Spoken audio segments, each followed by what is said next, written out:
Oh my God. Oh no. We're live? What's going on, people? Everyone's taking selfies. What's going on? How you guys doing? Good, man. What's up? Ardhi Real Estate Podcast. Welcome. How you guys doing? Good, man. How you doing? We have the home team. I'm good. Kev, can you switch the camera, or we're just going to look at Candace the whole time? I mean, that's okay if that's what y'all want to do.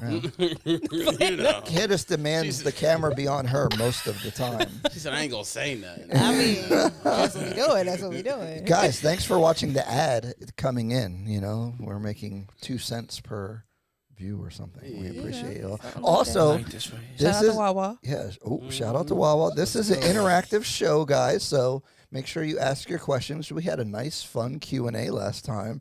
My brother Kevin is on the producer table. My name is Shout out to Kev. Kev, mix the audio better so it don't step all over me talking.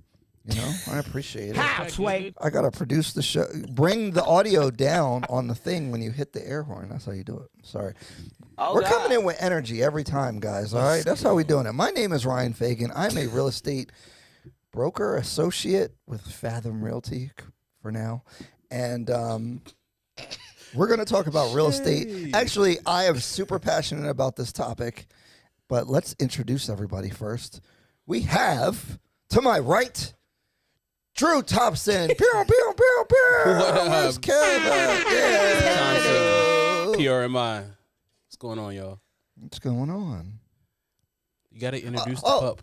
So here, so guys, believe it or not, we're in my house. Kev, watch out. We're in my house, and these are my dogs. That's why I have my toes out. Sometimes people criticize me for having my toes out. I'm in my house, so it's kind of weird to wear shoes. So that's the reasoning for that, if you guys didn't know. And then, that's Prince, by the way. That's his name. That's the guy dog. And we have Candace. Oh my God. What's your last name today? Me or Roma? Oh my God. Oh, put her on the spot. God.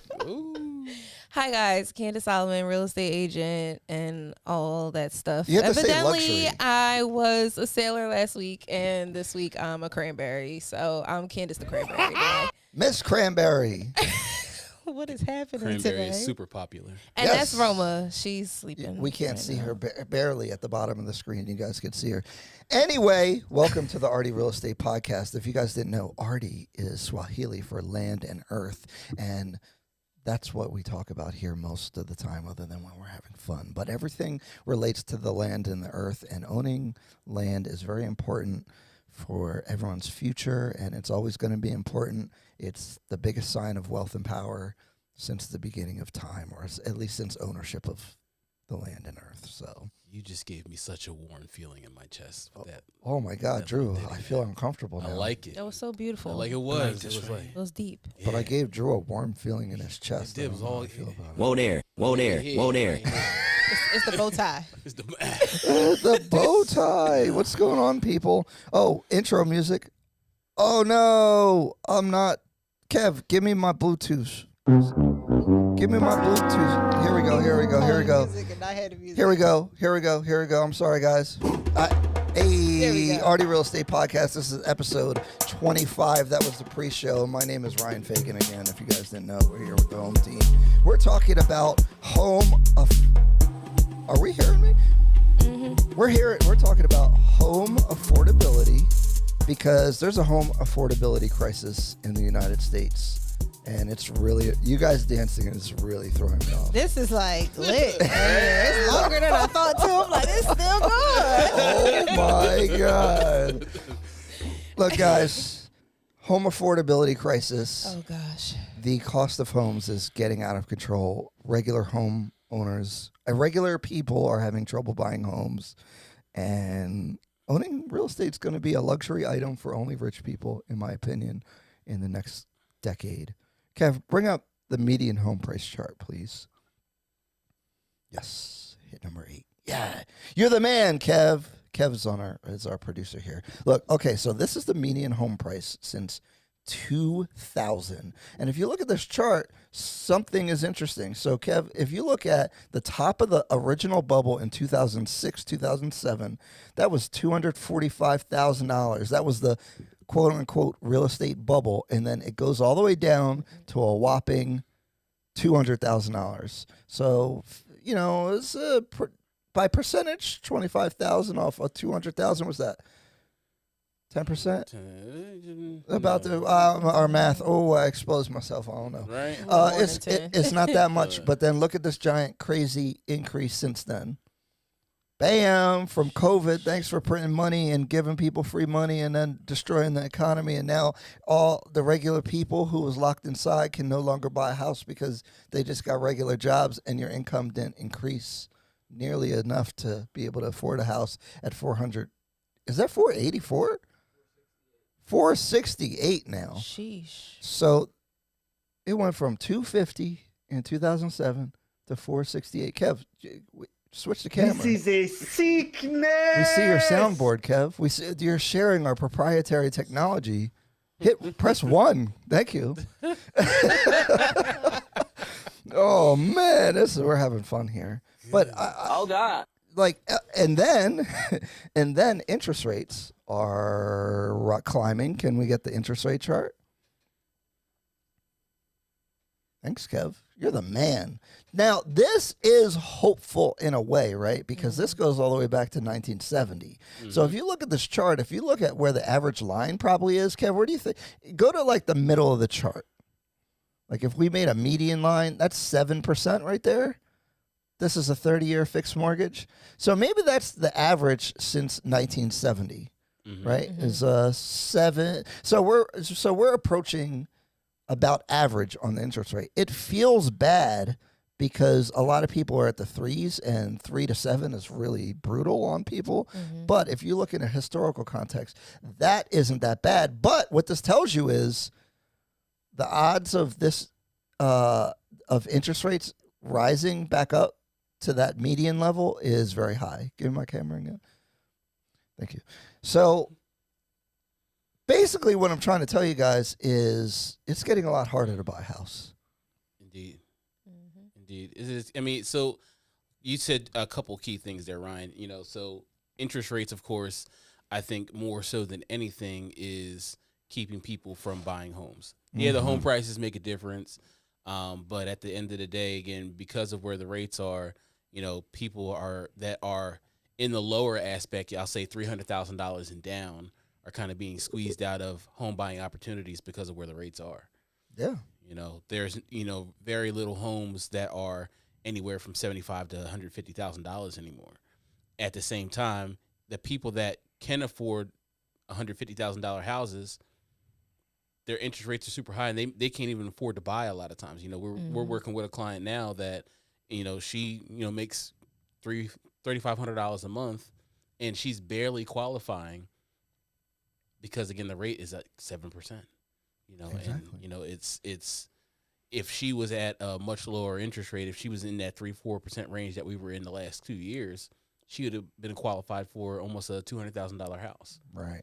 You know? So not only is the price higher for everything, but the amount that you qualify for is greatly reduced. Yeah. So and again, the wages have not increased enough to catch up to that. And then the cost of living with inflation has gone out of control. Mm-hmm. And that's why they're going to keep raising rates, because we keep seeing inflation has not been slowing down really. Well, yes and no. The report that, you know, that came out on Friday again showed that we have slowed a little bit.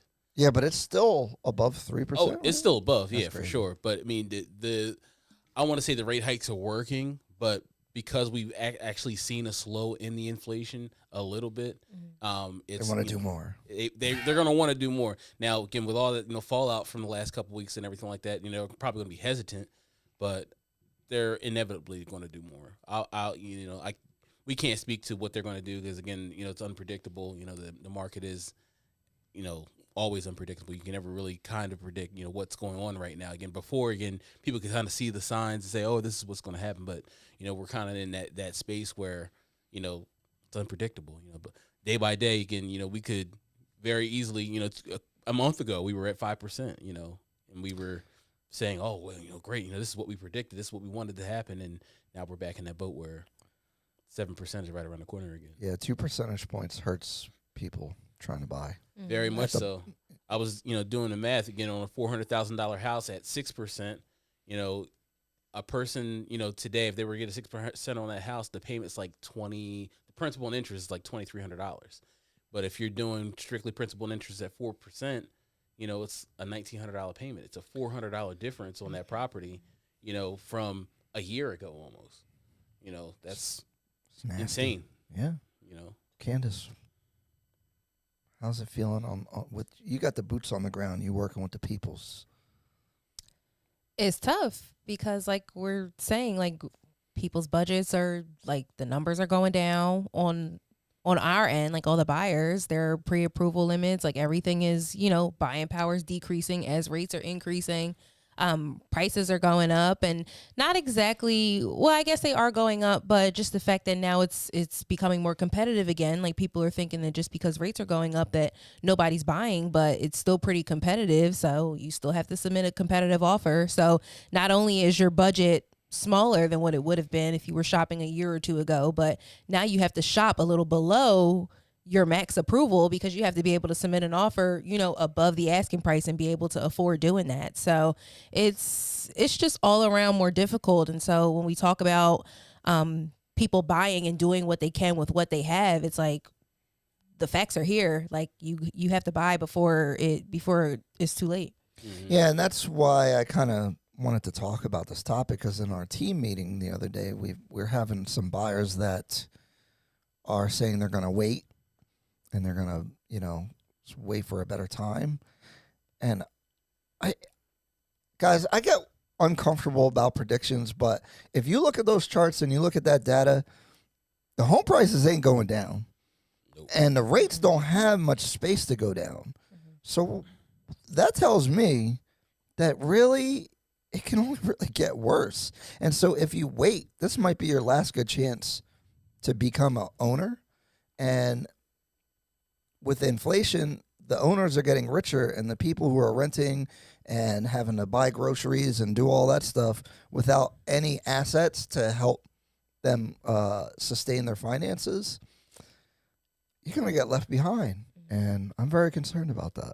Yeah. And again, what you got to look at, too, is, do you stop shopping because you can't find what you want? Or do you go with, I think we talked about this before, do you go with a starter home? Get something. Mitigate your, expectations, or do you buy multifamily so you can get into a little bit of a higher bracket of property and everything like that, and invest for a year, and then your next property is paid for by the one that you bought? I seen somebody say, hey, I don't want to pay $300,000 at 7% for a house in a neighborhood that I don't really like. And I understand that, but my question to people that say stuff like that is, what's your alternative?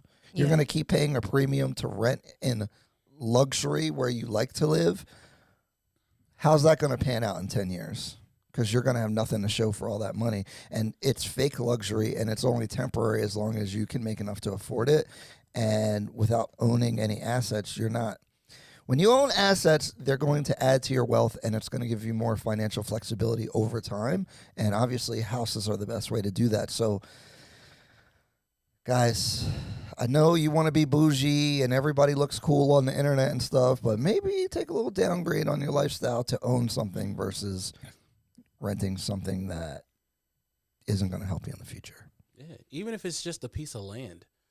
People, we talk about houses and stuff like that so much, but even if you buy yourself a lot, eventually, if it's in a decent enough area, somebody's going to come knocking and try and buy that. And you could, again, land grows value just like homes do, so who's to say that, you can't buy a piece of land now, and again, when you get ready to buy, you've put your piece of land in here. I'm going to sell this piece of land that's grown $10,000 in value. Now I got a $60,000 that, because I bought it for $50 to put down on a new home. At least invest in something. Again, that land is an asset for you. That's a good point. Like, just get something, even if you're not going to live in it. Do something to own assets, because if you see those charts, you guys might be familiar with stocks. I mean, houses are very similar. They're not as liquid, but if you look at that chart and you had bought in 2007, you would have doubled your money. Mm-hmm. But if you're renting, you lost money due to inflation. But what? Hold up. Oh, Hold up. guys, there's 8 people in here, and we see you guys, and you are not talking to us. Hey, friends. Hey, y'all. Don't be shy. happening? Say hello. Ask your questions. This is an interactive show here. Y'all like my hair? Oh, I look. love it, Candace. When I saw it, I was like, I like that color. That's great. I had In to the switch morning, it up. The people I'm in the chat making got to tell waffles. me. Y'all got to tell me if I got to go back to Old Faithful. Don't ask the internet about Oh, your God. appearance because the internet's brutal. They will say horrible things. Kaylin You Williams. can't beat me. Oh, No, I'm playing.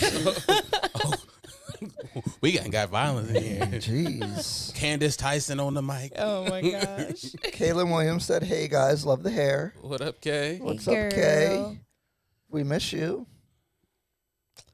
I don't know. Oh, my gosh. Guys. What? Well, we were talking about like the interest rates and like home affordability and all of that. And I don't know that. Well, we also didn't mention like low inventory because God. when people talk about, oh, I'm going to wait, I'm going to save my money. I'm going to wait for my score to go up 20 points or, whatever the case may be. It's like, well, the price is still going to be the price because, and let's say rates go down in some, crazy world or whatever. It's like it's not going to do anything but increase competition because then more buyers are going to flood into the market. But on top of that, like sellers aren't selling again because they probably have those 3% interest rates. And why would they sell and buy something else and end up with a 7? So they're sitting on, what they have and they're not selling. And so we have these buyers who are approved, but there's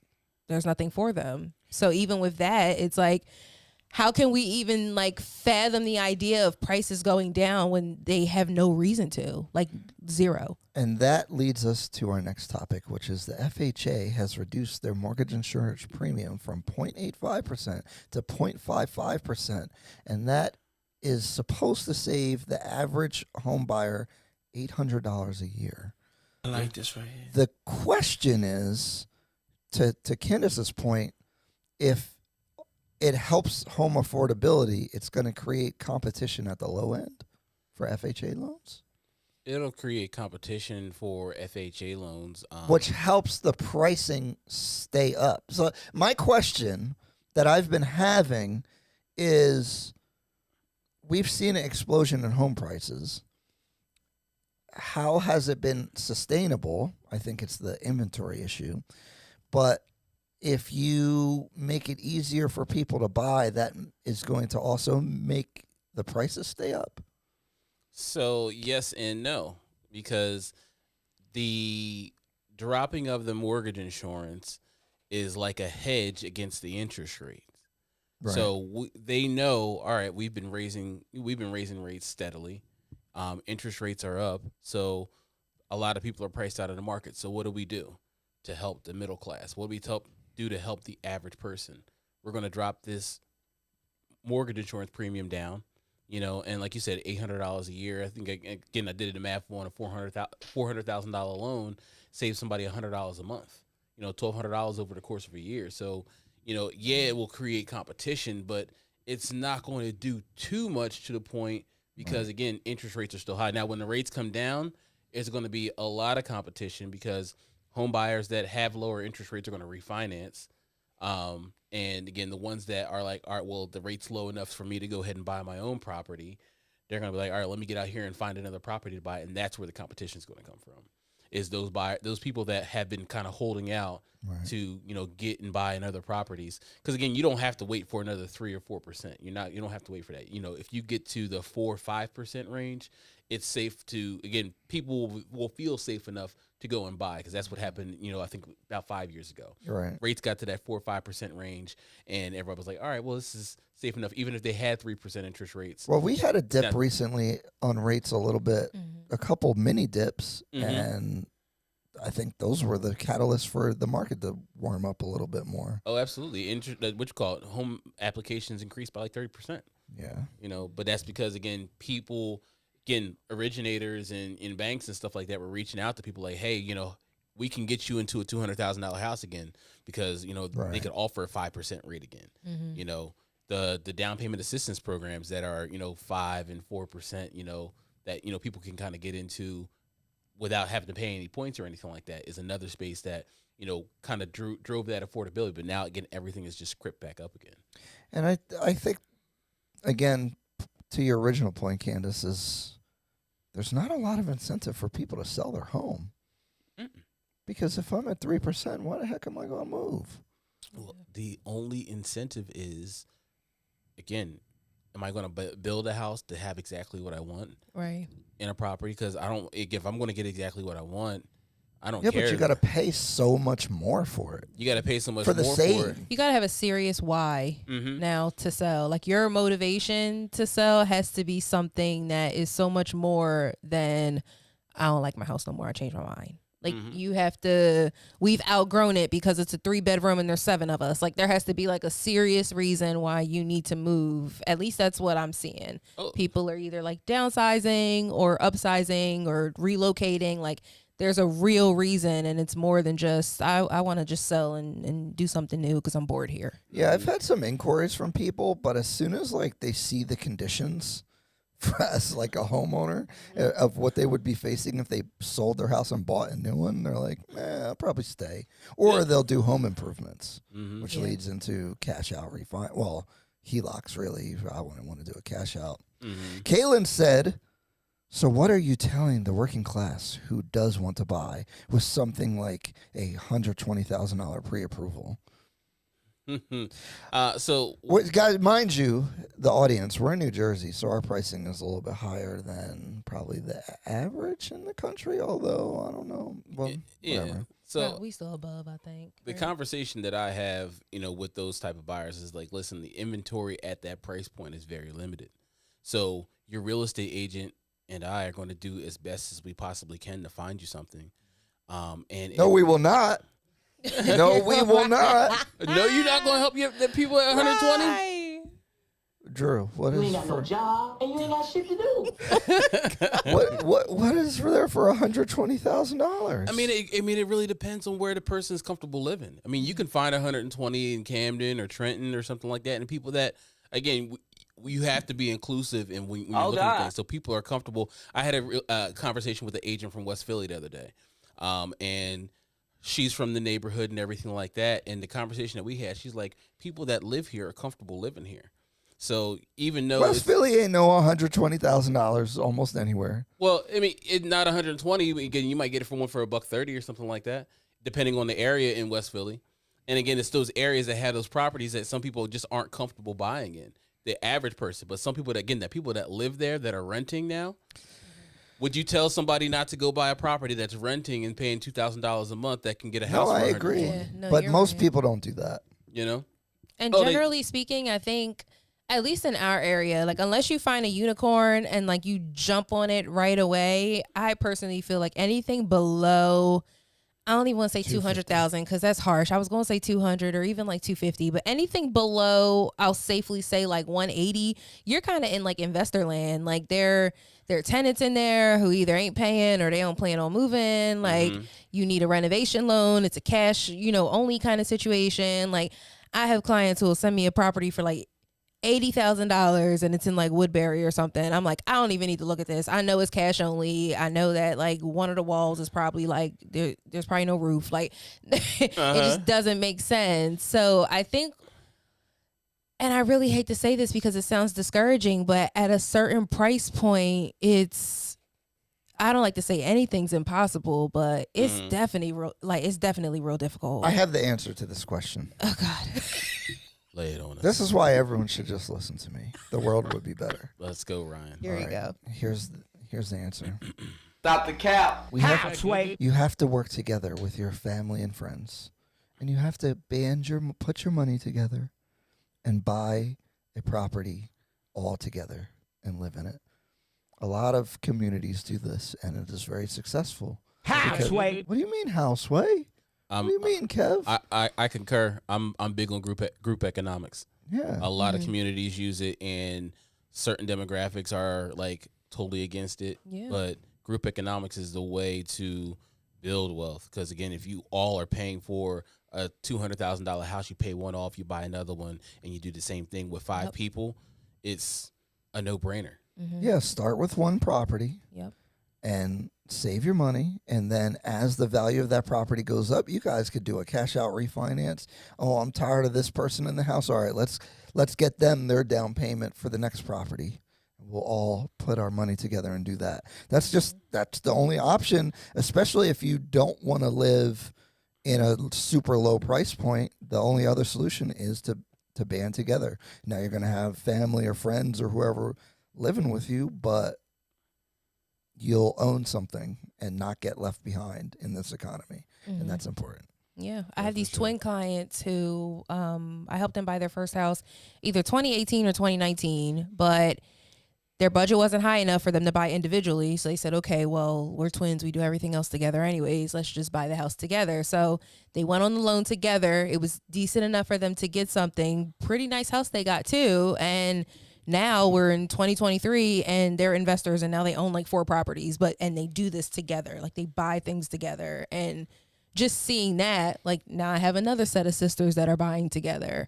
I had one client who got pre-approved for like $300,000, but her taste was a lot higher than that. She added her brother, and now it went up to $700 just because she added her brother on. Like, man, it's okay to work together. We gotta stop being bougie. Yep. Like that's what I'm talking about. Is like everybody in today's society wants to have the nicest things, the coolest stuff, the best car, the best house. Pinterest ready kitchens and bathrooms, and that's for the rich folks. And you're not rich yet, so you got to do what you got to do. If you got to live with people, you got to live with people. If you got to buy a multifamily and have a tenant next to you and it's a little dusty, you're going to have to be a little dusty. Otherwise, this stuff will catch up with you later if you just keep renting in luxury or your preferred lifestyle.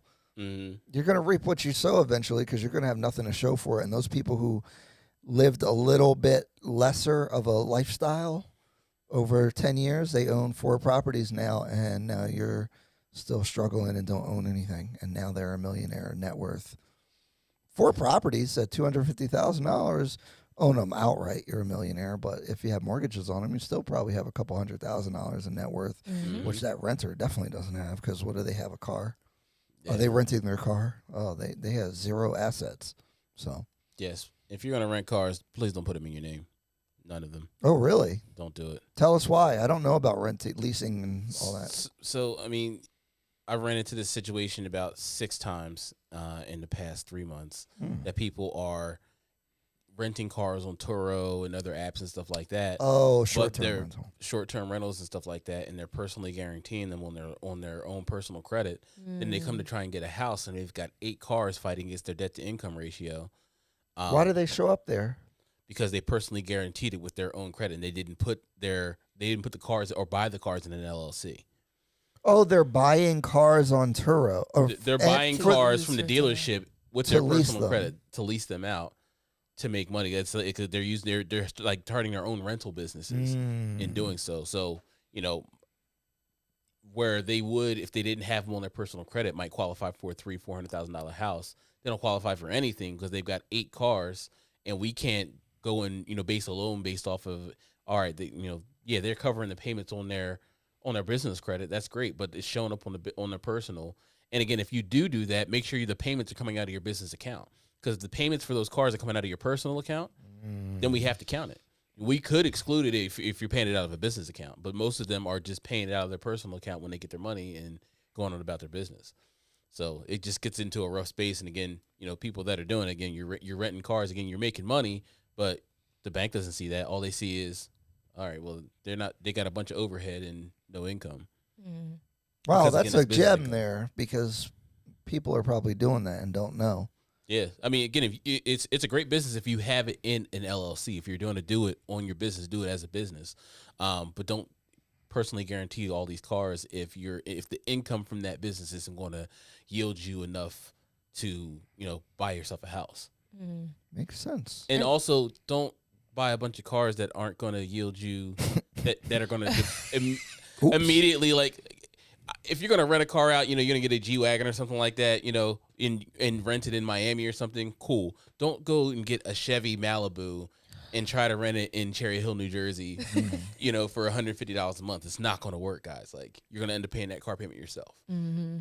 Interesting. Oh my gosh. Real quick, while we're talking about debt to income ratio, and I'm like kind of putting you on the spot here, Drew, but it's something like Ryan and I talk about very often. Our numbers are always like, well, they're off because things keep changing. Buying power and like monthly payments, just on like average, like of course there are a bunch of different variables, but like what are you seeing? Like a $300,000 house with, let's say, like $6,000-$7,000 in like annual property taxes. Like, what is that monthly payment? Because something I'm running into is I have a client who's paying like $2,000 or like $2,200 a month in rent, but they'll do a consultation with me, say they want a mortgage, and I don't want a mortgage payment that's over like $1,500 a month. And in my head, I'm like trying to think, okay, well, what purchase price would they be looking at if they're just looking at a monthly payment of like $1,500 a month? Because in today's world, that sounds like next to nothing. You're looking under $200,000. Yeah. Because again, I'll just do the base figures at a $200,000 house. Okay. Again, the principal and interest portion of that payment by itself is already almost $900. So you got to add in taxes, homeowners insurance, mortgage insurance. If you buy a townhouse, you got your HOA fees and everything like that. That stuff adds up. So I ran numbers on a house a little bit ago, $200,000 property. It had $6,600 in taxes for the year. And I did an average of $1,200 in homeowners insurance. The payment was $1,900 on a $200,000 house. $200,000, yeah. And this house is $300,000 at 3 1/8%. This payment's $1,800. Yeah. So again, that's $100,000 difference based off of the rate. Based off of the interest rate. That's brutal. So saying again before, with the $400,000 difference. Again, with the interest rate being at 6%, you're at I think it was $2,300 in principal and interest. At 4%, you're at $1,900. So $400 difference. It's a huge chunk in affordability that kind of gets wiped out for people, again, because the rates are high. So again, people that are looking for those $1,500 payments, you got to have that come to Jesus moment. Like, hey, you're not going to get a $1,500 payment on a $300 house right now. Yeah, the interest rates won't allow for it. The taxes won't allow for it. Now, you might find it in Delaware, a state that has like $1,200 in taxes on a property for a year. That might work out for you, but again, it's not gonna be $1,500. You might look out and get like 17, because again, you're not paying as much in property tax, something like that. But you're not going to find a $1,500 payment on a $300,000 house right now. It's just not possible. And before we switch topics to stay here on buying power, what are you seeing with the mortgage insurance premium going down? Like, how much has that actually helped people like with their buying power? Are you seeing that increase? So it helps them with their buying power.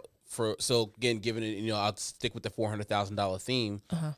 For a person that had that 0.85% in mortgage insurance premium, once it's reduced down to that 0.55, they're saving about $100 a year in mortgage insurance. That equates to about 2% in debt to income ratio. Okay. All right. So if they were at a max at their 50% on a debt to income ratio on an FHA loan, with that reduction, they'll be at 48%. So what's that 2% really going to get you? It might get you about $15,000 to $20,000 in purchase price more, which is great. That can make a huge difference. But again, it's all going to depend on the price point as well and what the interest rate is. Right. So it's definitely helping get affordability, especially again in the higher realm and people that aren't putting 20% down, or I'm a advocate again, especially if you're buying conventional or something like that, to even look at buying a mortgage insurance out on the loan or something like that. But as far as FHA is concerned, it's helping a little bit in the affordability space. But again, if the rates continue to rise, it's really going to be a wash. Right. What's going on, Ebony Wins? What's up, Tina Kata?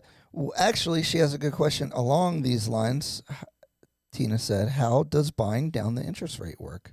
And can you give us a good strategy for when it's appropriate, like generally? Absolutely. So the way that buying down interest rate works, the lenders have a rate for the day, which is called par. Par is the rate at even. So if we're looking at a scale and we have a 0 here, and down here we have, -1, and above, a +1 is above here. Par is at 0. That's the rate where we don't have to charge you any money and we don't have to get back any money. If you want a rate that's below what the par rate is for the day, that's when you start getting charged for the interest rate. If you want to get some yield back, so say, for instance, you're short $1,000 in closing costs or something like that, and you don't know where it's going to come from, you can always say, hey, give me a higher interest rate, and that would be above par pricing, and you can get yield back for that interest rate. So when you're buying down interest rate, it has to make sense as far as when you're going to be able to recapture and how much money it's going to save you per month when you're buying down that interest rate. So for instance, if you're at a 6% interest rate and you want to buy down to a 5%, if it's going to cost you $10,000 to buy down to that 5%, but it's only going to save you $20 a month, it doesn't make sense, because you're not going to recapture what you save by buying down to that interest rate. So it's not I'll say I don't have a cookie cutter answer for you as far as what that level of affordability is, but you want to be able to, so the average person stays in a property for 7 years, they say. So you want to be able to recapture what you've bought down in, I'll say, 5 years. Right. From what you bought it down from. Again, if you plan to stay in that property for 7 years. If you know you're going to sell the property in 2, don't buy the interest rate down. Right. Because it's not going to really save you too much money, again, unless you really need that lower payment for that 2 years of the property. Right. So it's all going to be relative to how long you plan to stay in a property and how much it's going to cost to buy down that interest rate. So there's always a level at which you got to say, all right, well, does this make financial sense for me to buy down? How much is it going to save me per month, per year? And, does that make sense? Would it also be appropriate in a situation where you have a lot of cash, but you don't have a lot of income, but you can buy the rate down so that your debt to income would work better? In some instances. So I was just mentioning for conventional loans, and I've used this quite a bit. People will look at do I put more money down, or do I buy down the interest rate? What's going to yield me the best bang for my buck as far as DTI is concerned, if you're looking to get a higher purchase point? Or do you buy out the mortgage insurance on the loan? Because mortgage insurance on a conventional loan, if you don't have a good credit score, could be upwards of $300-400. So when you put down higher amounts on the down payment, you can buy the mortgage insurance out for a couple $1,000s, and that couple $1,000s could save you $20-30 over the course of your loan. So it cuts out money that would be a part of your debt to income ratio, but it would also save you in the long run, because again, you're not worried about getting to that 20% equity point or refinancing out of a FHA loan or anything like that. Because when you buy the mortgage out, it's called single premium mortgage insurance. When you buy that insurance out, you no longer have to pay mortgage insurance on the loan at all, and you didn't have to put 20% down to get it. Hold up. This is why it's so important to have a good loan person. I was just about to say that. And have these conversations. I'm sitting here like, do you see how many ifs and thens and this situation and that? Yeah. Don't Google stuff. No, don't do it. It's a horrible idea, because it depends. The answer is it depends. And if you call somebody and you start telling them their situation and they don't ask you all these questions, you're not being served very well. So another example of why you need a good loan person. I concur. Because like you said, again, there's a ton of ifs. And if you don't explore all your options, again, you could get stuck paying a high payment, a high rate. You're leaving money on the table. I've gotten so many deals where realtors will reach out to me and say, oh, my buyer is trying to find ways to save on their payment. They don't want to put the full 20% down. How to and again, it's all in the education and the knowledge that you have and how you can construct that loan to make sense for that person. Especially again, finding out what their goals are, how long you plan to be there, what's your cash flow situation like, what's your job situation like? Do you plan on getting a raise in the next couple of years? Is this payment going to make sense for you? To really kind of hone in on what's going to be the best program for them. Mm-hmm. Drew, you can you explain the loan level pricing changes from Fannie and Freddie? I can. I'm gonna do very surface level on the topic, but so what Fannie and Freddie did, in a nutshell, they made it more difficult for people that had, I won't say more difficult, they made it more financially stressful for people that have better credit and higher debt to income ratios to obtain lower interest rates. And they made it easier for people with lower credit scores and okay debt to income ratios to qualify for home loans.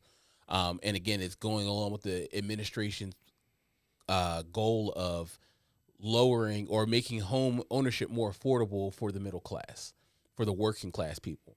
So what it does is, the person that before loan level pricing adjustments where, if you have a great credit score and, you got a DTI that's 45%, you're going to get the best interest rate because you have, a better credit score. You're putting 10, 20% down.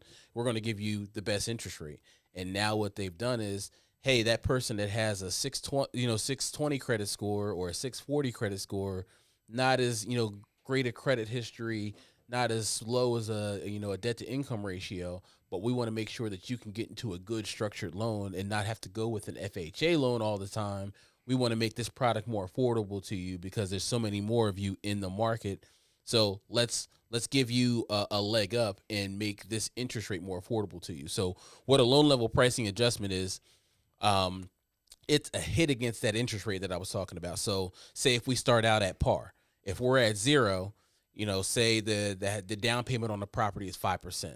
So they might give you an adjustment because you're only putting 5% down, and they might charge you 0.25% for that, for that adjustment. And let's add in there that your debt to income ratio is at 40%. So they might add another 0.75 to that tally there to add against your interest rate. And those are things that are going to charge you for each individual tier. So that's what a loan level pricing adjustment is. It's an adjustment based off of situational items on that loan. Right. So the reason, again, like I said, what Ryan was saying, what the difference is now is, again, that those adjustments are better for first-time home buyers. The adjustments are better for people that have lower credit scores than people that, again, people that have good credit, they're still going to get better interest rates and pay less. It's just they're paying more than they were before. I'm torn by this because I think they're actually doing a good job of trying to do some things to make home affordability better for regular people, which I think is very important.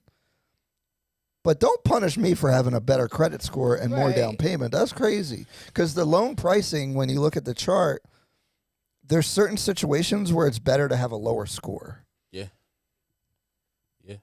And that's a little suspect to me. And so it's kind of screwy at the same time. So, we were talking about people not wanting to sell. So what do you do when you go to get back out in the market and you want to sell your home and you're like, I don't care about the rate, because I want this property. But this person is financially savvy. They've got a 780 credit score. They go to get an interest rate and they're like, all right, well, you've got to pay, 2 points on this product to get this loan. And they're like, what? I got a 780 credit score. Why are you charging me money? And it would be less if they had a lower credit score. Yeah, absolutely. So you should mess up your credit a little bit. So it's a turnoff. No, don't mess up. Please don't. This is a public service announcement. Please don't mess up your credit. Won't air. We got enough of that. But yeah, so there are scenarios though where you will get a higher rate for having a higher credit score. Yeah. Put more if you money look, down you got to look everything. closely at that new table, and it's out there. If you look up loan level pricing table, you'll see the pluses and minuses, and some of them kind of don't make sense based off of the situation. Yeah. We do have a question. Ask away. Ebony Wynn says, when it comes to a mortgage approval with conditions, what are some certified homeowner classes that'll be approved of if that's one of the conditions? I think they have a list of this, right? Oh, It just has to be on an approved list. Yeah, if you Google homeowner counseling agencies, any of the certified HUD agencies that are in the state of New Jersey or any state that you're in will have a list of certified courses that you can take. So, I mean, I know, again, right off the bat, Camden County has one that you can do online yourself that's like an 8-hour course, but it's self-paced and you can get a certified certificate. There's another one through, I want to say it was called Frameworks that had one. Again, it's like $30, but again, the real place to start, again, go to a lender, and again, they'll be able to send you a list of Matter of fact, when we send out loan documentation, we actually have to attach a list of home ownership counseling agencies for you. So if you're getting pre-approved, when you get pre-approved, the lender will send you in your disclosures home ownership counseling agencies. So like I know when I do a pre-approval for a loan, I send out a home buyer course to everybody so they can take it, just so they can get the certificate. They might not even need it, but the education is always good to have. Some of these courses have, as far as opening up bank accounts and, what credit and collateral and all those things are. So to be able to find one, again, just reach out to a lender or, again, Google HUD counseling agencies, and they'll pop up a bunch of lists in your area.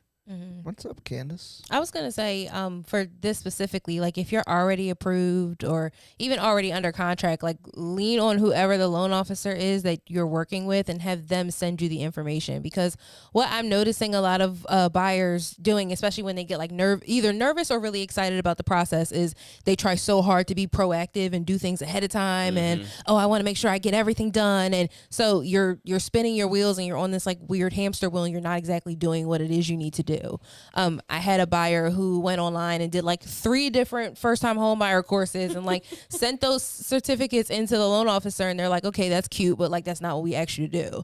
And she was paying money for each one. I'm like, girl, what are you doing? Like, just like take a deep breath and just wait and let the loan officer tell you what class to take. Don't go rogue. Yeah. Yeah. It's easy to do that when it's like high stress or you're excited or anxious, whatever.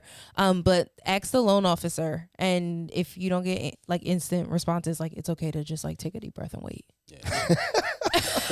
That's coming from somewhere.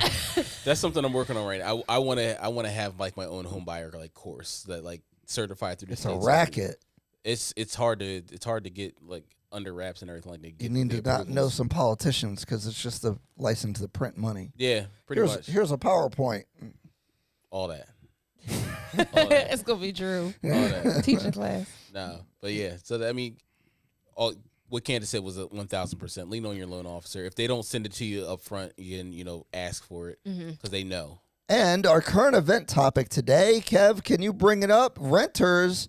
The average price of home affordability is still kind of under the same thing, but we need the Census Bureau data. It was basically saying that you'd have to make at least $107,000 a year to afford the average house in America, and that's kind of crazy. Yeah. And now it's getting even worse.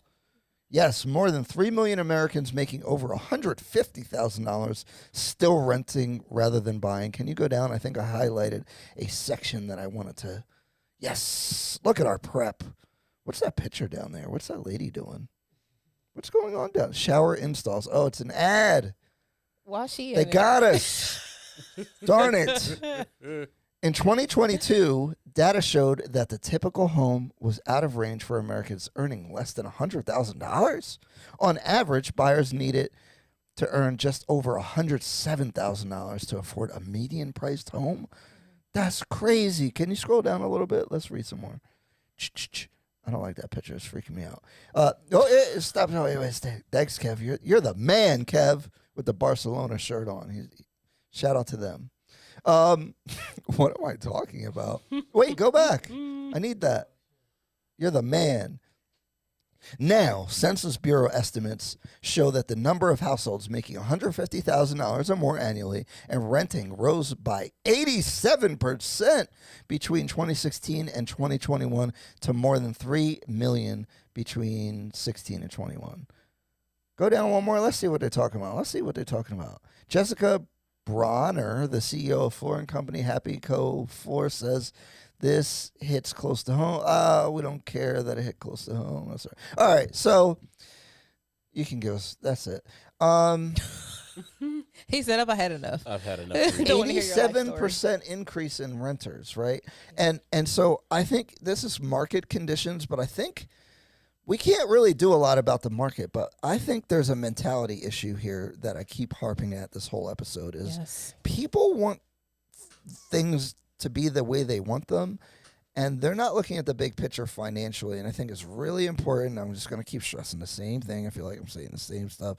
It's really important take the sacrifice and own something. Don't be part of that 87% increase of people who are making decent enough money where they probably could buy something, but they're not buying because it's not their favorite way.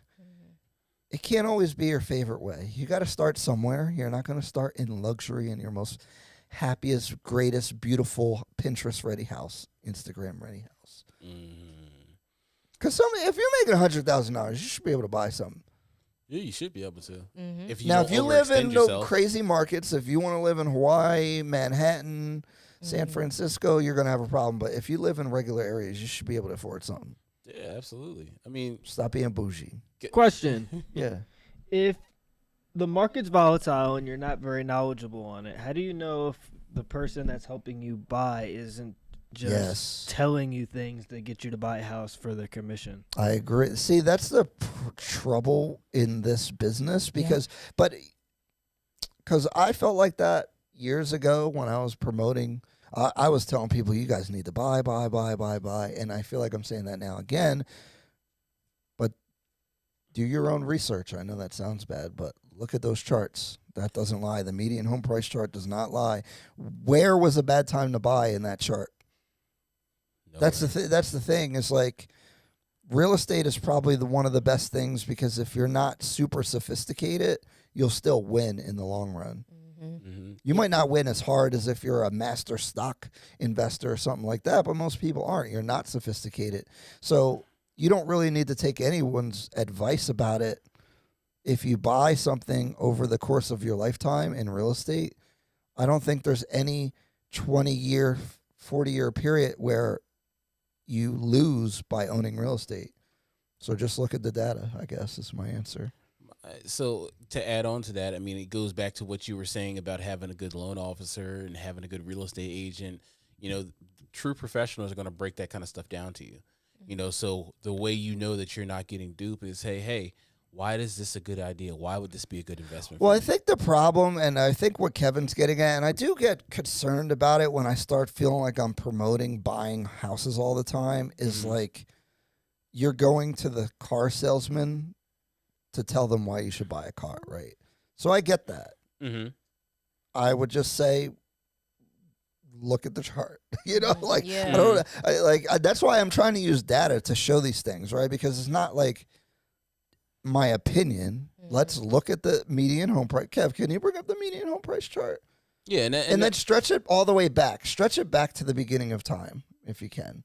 And I think that's what I was getting at there is, again, having somebody explain the data to you. And you got to trust them, too. Yeah, but if they're showing you data, exactly. Yeah, they've got to be able to break it down and say, hey, you know, this is what the chart was over the last, you know, 20 years in real estate. This is what the, you know, average median home price in this neighborhood is over the last 10 years. Right. So so look at this chart. This goes back to what year is that? 1963. Tell me where a bad time to buy was. So I guess in 2008. So like again, if you bought 07, you lost $50,000. But then where does it meet that peak again, Kev? At 250. Yeah. Okay, so you would have been down bad from if you bought your house at the very top of the market in 2007, you would have had to wait 3, 4, 5 years. In 5 years, you would have broke even. And then thereafter, you're up. So just like ask yourself, where's a bad time to buy? Now, do we think if you buy at the top of the tippy top of that peak, what's the future going to look like? There could be a dip there if something happens in the economy. Those banks are closing and there's some scary things and everyone's talking about recession. So maybe it dips, but where's it dip to? So that's my point. Yeah, again, the price point doesn't go anywhere. You know, it's really, again, product, you know, because again, you know, the people that bought before 2008 that were getting in the loans they couldn't afford. Bad loans, yeah, that'll loans mess you up. will mess you up, you know. So, true. You know, again, make sure you're reading your paperwork. You know, I got a client now, well, past client, you know, they, you know, got scammed out of some money because again they didn't read paperwork. How do you get scammed in QM loans today though? So they're so regulated now. Like there's not really a lot of like. They didn't get scammed by the loan, so that when we when we close and we're like, hey, if you get this document in the mail, don't pay anybody for your deed. You don't need to pay anybody. You don't need to do the X, Y, and Z.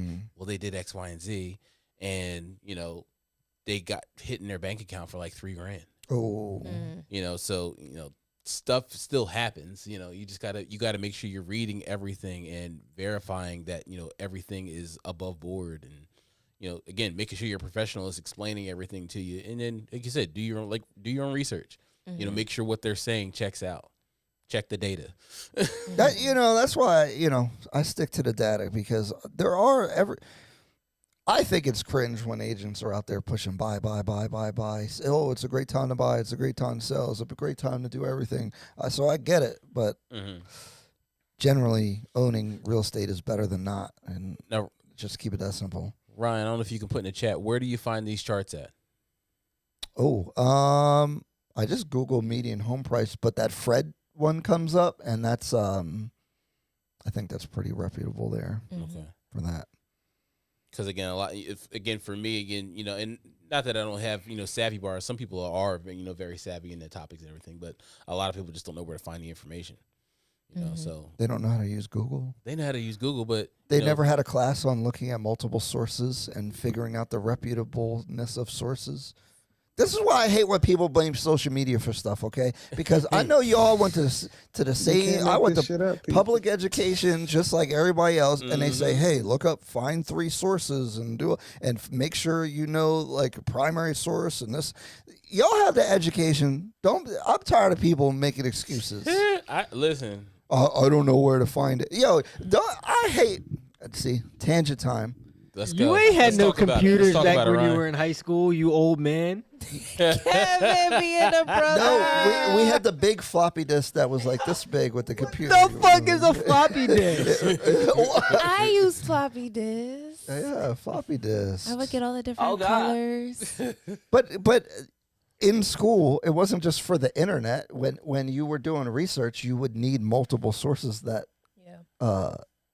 agree to be able to use that information. So stop blaming social media for everything, people. Like, use your own brain. No, absolutely. I just know again from dealing with people that not everybody is on that playing field of they can just go look it up. Because again, if they could just go look it up, they wouldn't come to the professionals and get the knowledge. Some people are lazy, Yeah, but I think it's kind of funny how they can't find like credible information like this, but as soon as they want to come to you, they want to school you on the mortgage is supposed to go like this, and I'm here. This means this, and I should get this type of loan because Google told me such and such and such, and I'm like, well, where was all this when? I heard on TikTok. Yeah. That you can't charge me $20. Oh my God! What? The TikToks on TikTok? That's what you cited TikTok. You cited TikTok. Yeah, you cited TikTok. Okay. Oh my gosh! Let TikTok do you loan. It's crazy. But to go back to Kev's question, I do think that a really good indicator to know, if an agent or, whoever is just being a salesperson is pay attention to the type of questions that they're asking you. Because if they're not asking you anything and they're just trying to sell you a house, then that's how you know. But like we were talking about earlier, if you have a loan officer who understands their job enough to be able to, discuss your own personal situation and run different scenarios with you, that's one person where you can say, okay, well, they're not just going to sell me anything. They're going to sell me something that makes sense. And same thing with your agent. Like, they should be asking you questions. What's your motivation? Like, what are your goals? What are your plans? All of that stuff. Like, Ryan will tell you, I had a seller a couple months ago where she wanted to sell and buy a house. And to me, it literally didn't make sense. And her and I went back and forth for months because I was like, I am not listing this home for you because it does not make sense. But that's how you know a real estate agent generally, like, genuinely cares about their clients. Because if you come to me and say, I want to sell, I want to know why you're selling. Yeah. Because, like, for what? Like, why? Why would you do that? It doesn't make any sense. And she convinced me that she wanted to sell. We put the house on the market, and then later on she changed her mind. And I'm like, this is why we went back and forth for months before I even listed it. So the reality It's of not those that hard. numbers. Yeah. See, they like the idea in that. This is why, like, a good salesperson isn't really there to convince you. They're there to organize arguments and help you make a better decision. And so, like, that in that situation, I remember we were talking about, I'm like, it doesn't make sense for this person. And then I think in their mind, it's a romanticized idea, like, oh, I'm going to move and I'm going to like this better. But then when you really think about making the higher payment for a smaller house, Yeah. but in a area that they perceived would be better, they were like, not worth it. Yeah. And some people have a why that they don't want to tell you. You know, some people have That's a it, reason yeah. in their head and they just don't want to divulge it. And they're like, no, I have to do this. But they have a reason behind it. They just don't want to talk about it. Right. And that's a problem, because if you can't be honest with the people you're working with, it makes it hard for the people you're working with to help you. Yes. Yeah. No, That's why huge. it's really important to work with someone that you trust so that you can tell them everything. Have you had any therapy? Except for if you're going to buy the house and then not live in it, but you're going to say you're living in it, don't tell me that. Yeah. Don't tell me that. Yeah. Tell me 2 years later. Don't tell me illegal after statute of things. limitations. Yeah. Like, just Don't just tell me leave you sell out of it. drugs. Won't air. Oh, absolutely. Apparently, you got to put that on your taxes. You gotta put it on your taxes. That is powerful niggas. Man, oh man, but yeah, I uncover so much of that. Like after the first couple conversations, like they don't tell you everything up front, and then after they're like, listen, this is so my spiel is, I'm like, listen, I said, I'm the guy that sees everything before it gets to the underwriter. I said, so you need, I said, I'm not going to snitch on you. I said, but I need to know what's going on. And then people kind of open up after that. Okay, well, listen, this is They start giving you all the information. Well, get that to me up front. But again, it's because they don't know you again, or they don't have a trust. Like, everybody has this fear of like the banking system. Like, the more you tell me, the more I can help you. Right. And That even in child my support- consultations, I tell my clients all the time, I'm like, look, you ain't got to tell me all your business. I don't got to know your credit score. I don't need to know how much you make. I seriously do not need those things in order to do my job. I need the pre-approval letter after you look at everything. So I'm like, look, if you don't want to tell me all your business, you don't have to. But let me tell you, when you talk to Drew, just pour your heart out. Like, tell that man everything. Because if you don't, and he uncovers it later, now you just made the process so much more stressful than you had to, because had you not, like, you could have just said something earlier instead of opening this whole can of worms. Now we under contract, you stressed because half your house is boxed up, and we don't even know if you can buy the house because you went and bought a car and didn't tell Drew. They're gonna 'cause you'd be verify. lying. They're gonna verify at some point. And if you tell them the dilemma that you may be in, there are strategies that Yes. will help you. That are 100% legal. But Right. once you get into the system, sometimes, for example, if someone gives you money, what is it, 60 days? 60 days, baby. If you got $30,000 in cash in your mattress right now, and you want to buy a house this year, put it in the bank today. Now, right And after your third statement, after you put that in your bank account, the bank doesn't care where it came from. But if we see it go into the bank account as cash, where did that money come from? So I'm not telling you to go ahead and drop $30,000 in the bank account. All I'm telling you is, if we don't see it go in there, we don't care. The mortgage lender doesn't care where it came from if we don't see that it was just a cash deposit. Right. So talk to your people. Yes, We're not the feds. we're not. No, we're human, just like you. But you will be in the feds if you get caught doing things you shouldn't do. Yeah. No, really. I think if just generally, I guess this is more of like a buyer's conversation. So if buyers just generally look at their lender and their agent as someone who's working with them and not against them, I think that alone like makes a huge difference, because like, why keep a secret from me? I'm trying to help you. Like, help me help you by being honest with me.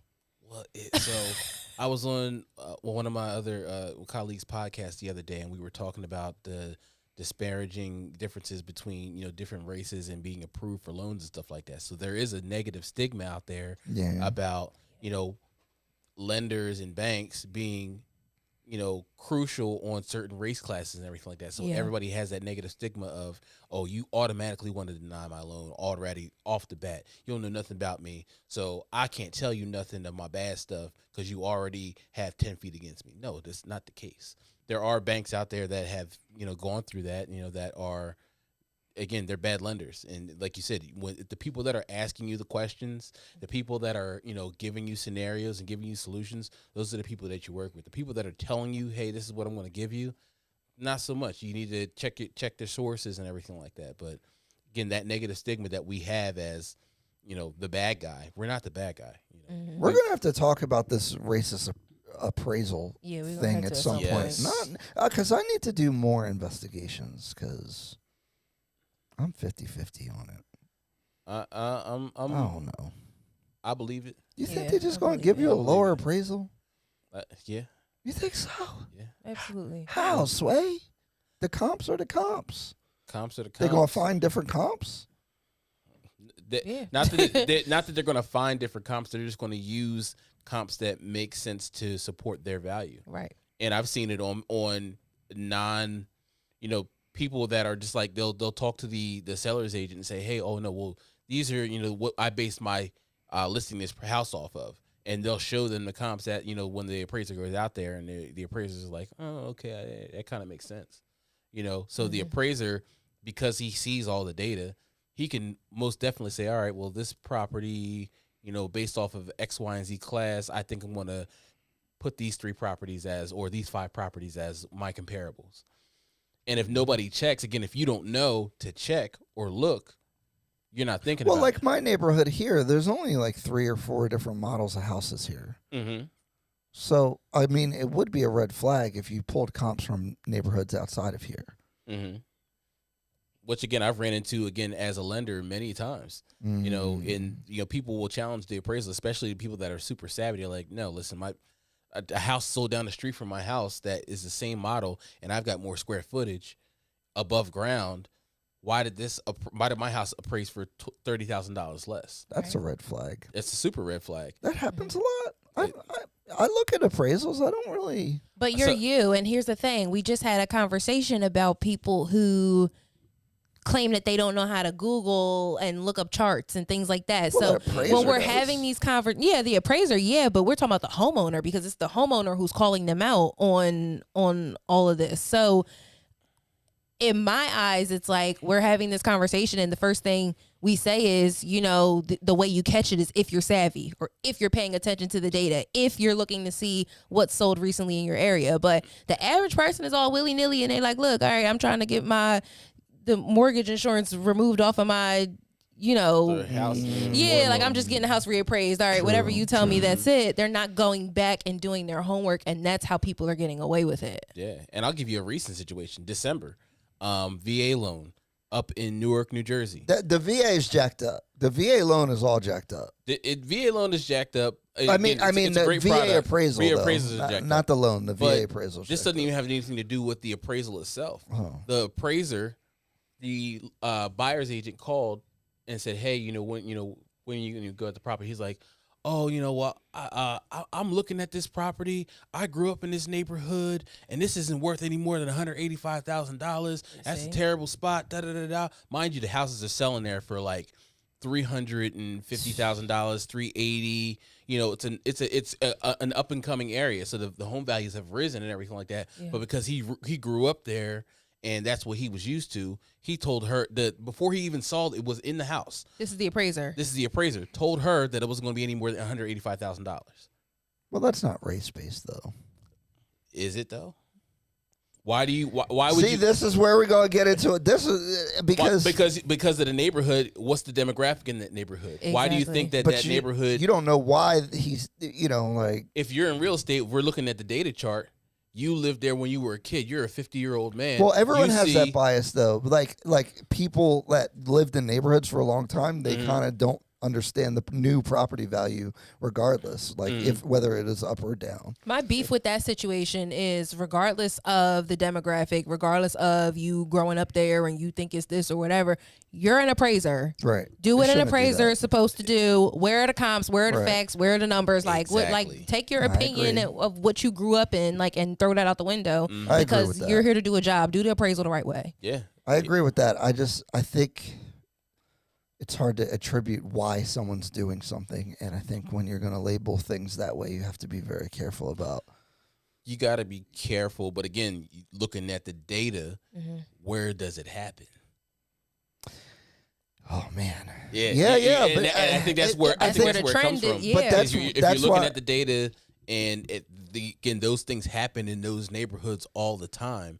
That's that's why all these banks and lenders out here have all these CRA programs right now, because they were, treating black and brown people bad with their lending practice and everything like that, and they got slapped on the wrist. There's a bank up in North Jersey right now that's giving out loans left and right because they have to, because the government's like, you need to pay $4.2 billion in restitution because you weren't lending to black people, you weren't lending to Latino people. Yeah. I think the reason why is where it becomes challenging, right? Because I did a flip in Camden one time, right? Mm-hmm. It was hard to get contractors to come. Yeah. But is it because there's black people there, or because they might steal stuff off your truck? Because that happens, and it don't matter what the race of the people stealing your stuff is. If you leave something outside, it might get stolen. If you park at Cherry Hill, it's a little less likely for crime to happen to you. Mm-hmm. So where is it a race thing, and where is it an environment crime thing? It's hard to unravel those two things, because like that's just where intent and reasoning comes in. It's hard to say why. Well, what's the biggest difference between the contractor being parked outside your flip in Camden versus the contractor being parked outside the flip in Cherry Hill? Because there's crackheads walking around and they're going to take your shit. What's the demographic of those areas, though? Like, that's the... But that's is it the- because? But this is my thing. Is it because of the demographic, or is it because the crackhead's going to steal your stuff? I'll go one further. I used to work at Lowe's when I was 20 years old, and the majority of cats that stole out of there, I was in Delran, which is a nice area. Delran is a very nice area. Mm-hmm. But cats was stealing out of there. They would steal lawnmowers, walk up with lawnmowers. Oh, my gosh. But people aren't telling you not to buy in Delran. People aren't telling you not to buy in those areas, and the Guys, crime though, is just come on, as equal. Come on, guys. Come on. Stop it. Areas have different crime. They have different crime, but crime is crime. Let's be crime real is the people same. here. No, it's not the same. It's not the same. No. That powerful nigga be at work. No, How it's not so? the same. It's again. You're going to get different people because, like you said, When you're I go to dealing- Philly, I be paying more attention. Whoa there. You know why? Because more people getting shot. yeah. I'll I give you that. mean, I'll like, give you that. it's, Okay, it's not because of the demographic. Mm-hmm. I'm black. That don't mean like it's not about. If I went to Colombia, Mm-hmm. right? I wouldn't be worried about crime because they're Colombians. I'd be worried because I'm in Colombia and it has a high crime rate. Is But- that racist? That's not racist. Because again, it's notorious and they do it to everybody. It's notorious in Philly. People getting shot. And again, at that point, again, like you said, they're doing it to everybody though. So what I'm saying is, wouldn't that perception affect your value? Because some people would not want to live there because of those things. Some Aside from the race aspect, if you removed it, it would there's still a negative there, right? Because when I looked at some of the stats, and I wish it was a while ago, so a lot of it was talking about neighborhood. Mm-hmm. And I'm like, well, this is the issue. Like, certain neighborhoods are different. Mm-hmm. But I think, again, those neighborhoods historically have been devalued, and not just because of the crime there. And then, again, it could get even deeper as to why is there so much crime there. And again, I agree. Like redlining and all that has created these conditions, right? Mhm. Racism has created those conditions. yeah, so again, But that don't mean that to the take condition. this- But to you take can't this- say it doesn't exist. Yeah, you can't say it doesn't exist, but to take the surface layer off and say that's the reason why and not attribute it to the deeper root of racism it kind of creates a fallacy. Well, there. does that make the appraiser racist? Again, if he's doing it based off of the race of the people that live there, yeah, absolutely. Which is my point is, do you know if they're doing it because of the race of people that live there, or because what is there so there's food deserts. Mm-hmm. That's a negative characteristic of a neighborhood because you have a food desert, which you could derive that to be there's race involved with why there's food deserts, or again, it's complicated. But the fact is, it's a food desert. So is it racist to say if you're in a food desert, your property value is lower? Mm-hmm. Is that racist?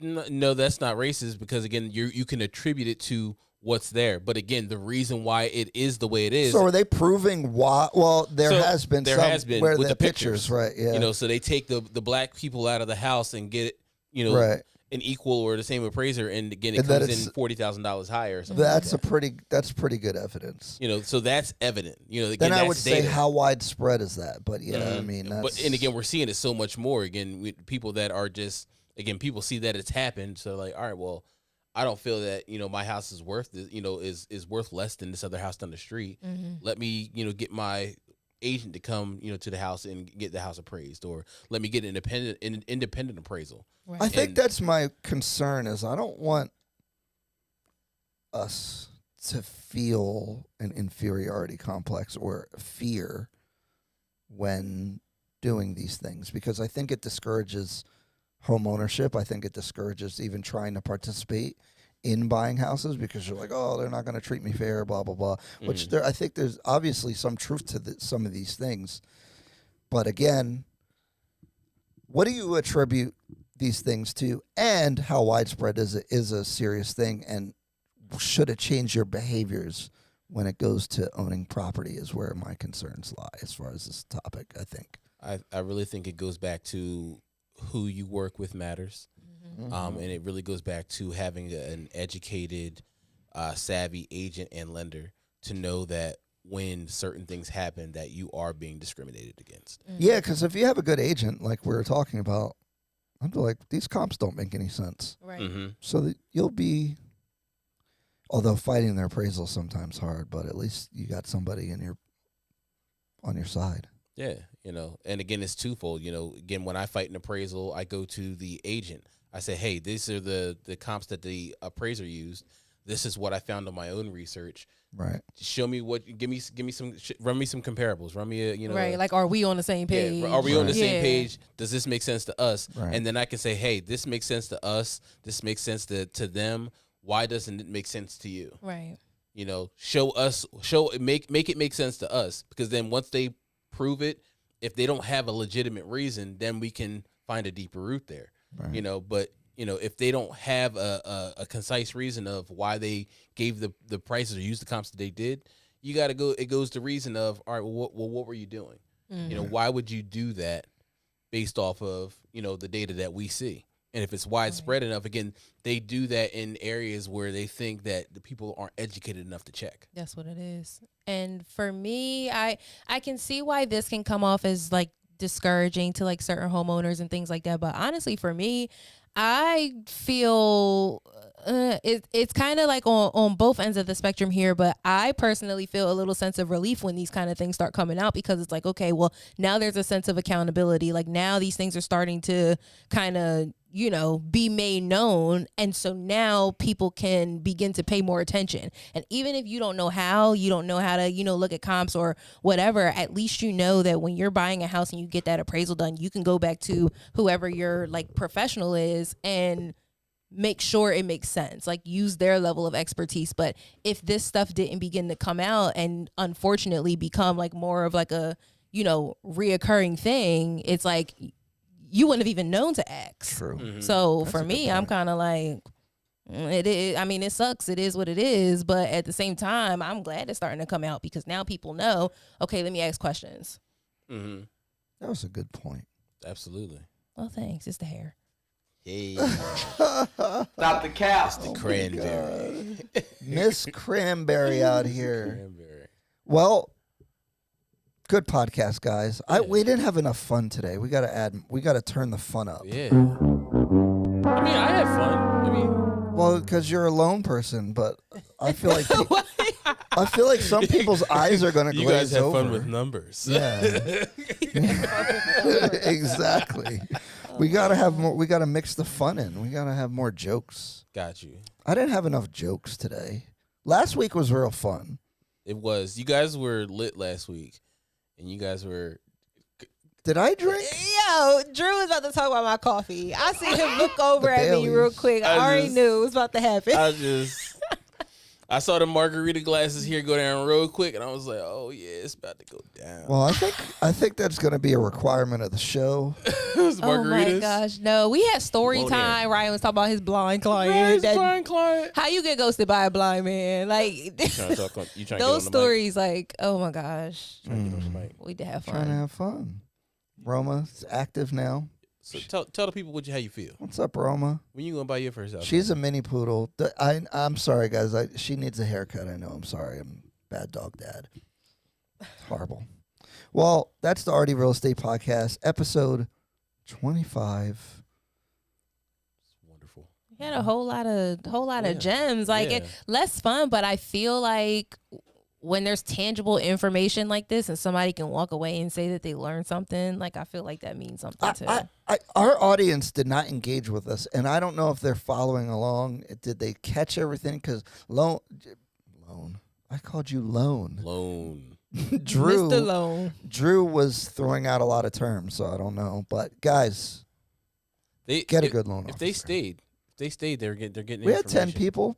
Hey, that's good. Mm-hmm. You guys are creeping, being ninja watchers.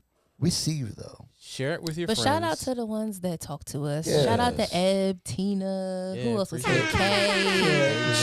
G said he needed that. Who's G? See, G needed that. G. Shout out to G. Yeah, man. You know.